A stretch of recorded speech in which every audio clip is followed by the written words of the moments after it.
Há grande diferença na morte dos justos e dos ímpios.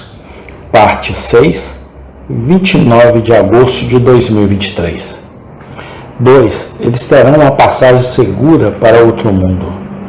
Eles devem realmente passar pelo vale da sombra da morte, mas embora seja em si um vale escuro e sombrio, será um vale de esperança para eles. Eles não serão conduzidos por ele, mas serão como homens em perfeita segurança que não temem o mal algum. Salmo 23, 4. Por que eles deveriam temer assim? Eles têm um salvo-conduto do Senhor da terra, seu passe selado com seu próprio sangue, ou seja, a aliança abençoada, que é o conforto do leito de morte do santo, segundo Samuel 23, 5. Embora minha casa não seja assim com Deus, Ele fez comigo uma aliança eterna, em tudo ordenada e segura, pois isso é toda a minha salvação e todo o meu desejo, embora Ele não faça crescer. Quem então pode prejudicá-los? É seguro andar na carruagem de Cristo. Cantares 3:9. Tanto pela vida como pela morte. Eles têm atendentes bons e honrados, um guarda, até mesmo um guarda de anjos. Estes acampam ao redor deles no tempo de suas vidas, e certamente não os deixará no dia de sua morte. Esses espíritos ministradores felizes são assistentes da noiva de seu Senhor e, sem dúvida, levarão seu lar seguro para a casa dele. Quando amigos tristes ficam ao lado da cama do santo, esperando para vê-lo dar seu último suspiro, sua alma é aguardada por anjos para ser carregada no seio de Abraão. Lucas 16, 22. O capitão da salvação do santo é o capitão dessa santa guarda. Ele foi seu guia até a morte, e ele será seu guia através dela também. Salmo 23, 4. Ainda que eu ande pelo vale da sombra da morte, não temerei mal algum, porque tu estás comigo. Eles podem, sem medo, passar por esse rio, confiantes de que não os transbordará. E eles podem andar por esse fogo, tendo certeza de que não serão queimados por ele. A morte não pode lhes fazer mal. Não pode nem mesmo ferir seus corpos, pois, embora separe a alma do corpo, não pode separar o corpo do Senhor Jesus Cristo. Até a morte é para eles, mas dormir em Jesus. 1 Tessalonicenses 4,14. Eles continuam membros de Cristo, embora em um túmulo. Seu pó é pó precioso, depositados na sepultura, como no gabinete de seu Senhor. Eles jazem em uma sepultura, amadurecimento, como fruto precioso, depositado para ser trazido a Ele na ressurreição. O lavrador tem milho em seu celeiro e milho na terra.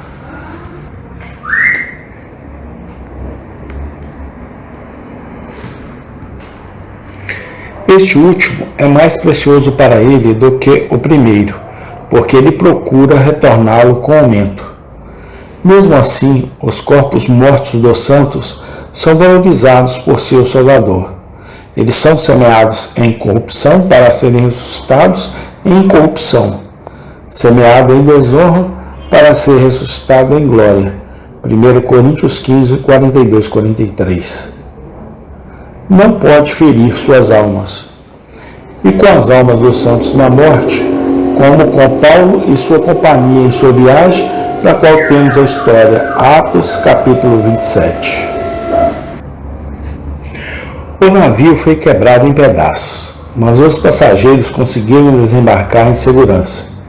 Quando o discurso do santo moribundo é interrompido, seus olhos fixos e seu último suspiro, a alma se afasta em segurança para o paraíso celestial, deixando o corpo para retornar à sua terra, mas na alegre esperança de uma reunião em sua gloriosa ressurreição.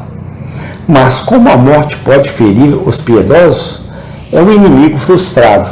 Se os derruba, é apenas para que eles se levantem mais gloriosos. Nosso Salvador Jesus Cristo aboliu a morte, segundo Timóteo 1,10. A alma e a vida dele se foram. É apenas uma sombra ambulante que pode assustar, mas não pode ferir os santos. é apenas a sombra da morte para eles. Não é a coisa em si. Sua morte é, mas como? Morrer ou um pouco como morrer. O apóstolo nos diz, é Cristo que morreu. Romanos 8,34.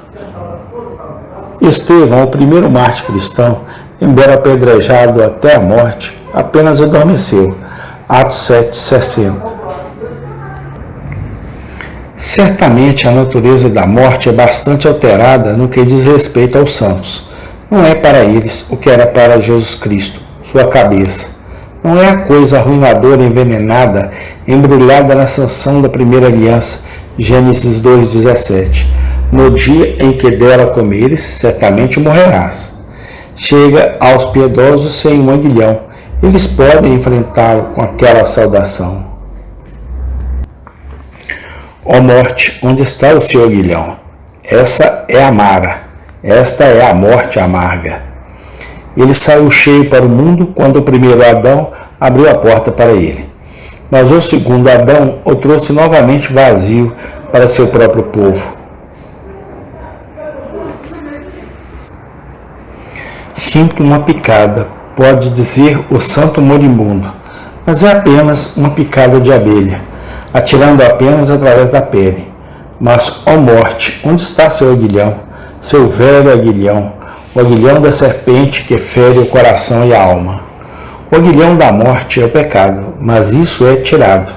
Se a morte prende o santo e o leva perante o juiz para responder pela dívida que contraiu, a dívida se achará paga pelo glorioso fiador, e ele tem a quitação para mostrar. O espinho da culpa é arrancado da consciência do homem, e o seu nome foi riscado do rolo negro e escrito entre os vivos em Jerusalém. É verdade, é uma grande viagem através do vale da sombra da morte, mas o fardo do santo é tirado das suas costas, a sua iniquidade é perdoada, e ele pode caminhar tranquilamente. Não haverá leão lá, nem qualquer animal faminto. Os redimidos podem caminhar tranquilamente por lá, livres de todas as apreensões de perigo. 3. Eles terão uma entrada alegre no outro mundo. Sua chegada às regiões da bem-aventurança será celebrada com hinos arrebatadores de louvor ao seu glorioso Redentor. Um dia de morte é um bom dia para um homem piedoso. Sim, é o seu melhor dia. É melhor para ele do que seu dia de nascimento ou do que o dia mais alegre que ele já teve na terra. Um bom nome, diz o sábio, é melhor do que um unguento precioso. É o dia da morte que o dia do nascimento. Eclesiásticos 7:1. A noção da imortalidade da alma e da felicidade futura, obtida entre algumas nações pagãs, teve efeitos maravilhosos sobre elas. Alguns deles, quando choravam pelos mortos, o faziam em trajes femininos, que, sendo movidos pela indecência do traje, eles pudessem deixar de lado o luto mais cedo. Outros os enterraram sem qualquer lamentação ou luto, mas teve um sacrifício e um banquete para amigos naquela ocasião. Alguns costumavam lamentar os nascimentos e se alegrar nos enterros. Amém. Tem continuação. Deus seja louvado, hoje e sempre, eternamente. Amém.